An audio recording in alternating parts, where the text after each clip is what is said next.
One feature of the Rumfox pivot table that stands out is the ability to write back to the database. This makes it a great vehicle for handling planning, forecasting, and what-if applications. The following example shows a planning application for employee salaries. Unlike a pivot table, the pivot model can house all types of data: numbers, text, dates, even leverage validation lists for selection. In this pivot table, we put a couple sample ideas on how you could actually house different types of data, whether it's a comment or text for the employee name or even a pick list for the different benefit plans. So let's save these formats and take a quick look at the different dimensions available. The employees, you notice we can actually have to be hired to come in. We could have data for 16 actuals as well as a 17 budget. And we have monthly as well as year-to-date data, and then a year of information monthly all the way to the total year, and a no period to hold high-level budget data for forecasting.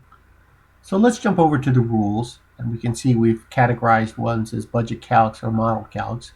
And for the budget, we've put certain ones together to help us do high-level forecasts from the no period data. As you can see here for the benefits plan, we set up a lookup table, so that way when the user selects a different type of plan, they'll get the associated cost with that particular health coverage.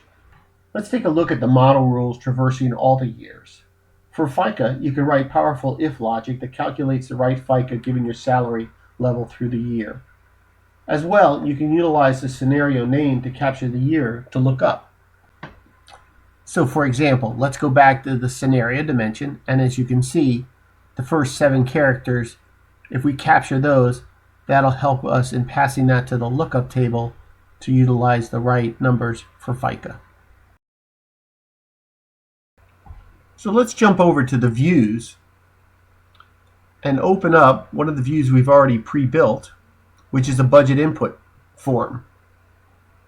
And now that that form opens up, you can see the elements that we can now provide and where we can start inputting information. So in this situation, for example, I have a bonus that's being driven by this percentage.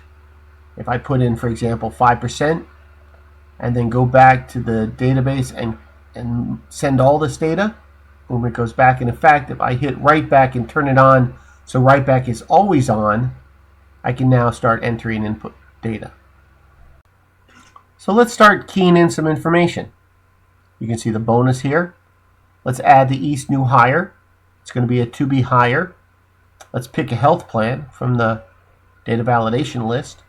It now puts in the proper benefit cost. I have a salary of $45,000, and I'm now going to give that person a percentage of 3% bonus, and then I can put a comment in here as well. Hey, this particular hire is coming in at the beginning of the year.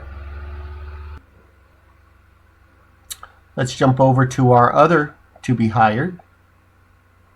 We put in to be H as well.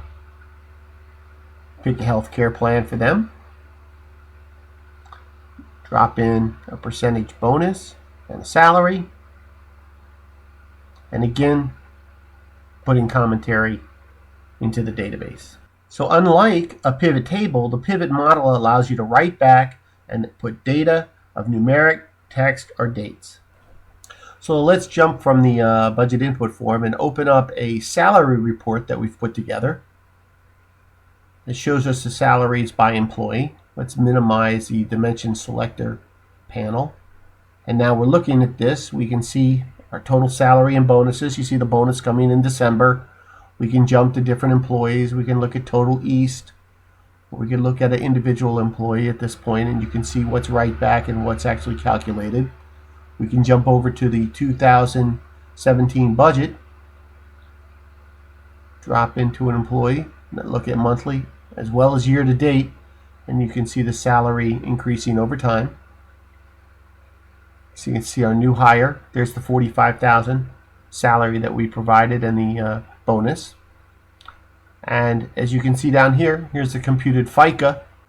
So let's take a look at a salary at $150K, which is beyond the salary cap of our FICA, and see how our rule logic works. And if we look here in November and December, you can see that we've actually hit the FICA cap. And if we jump back to our table and notice in the lookup at 134.4, we're hitting the max.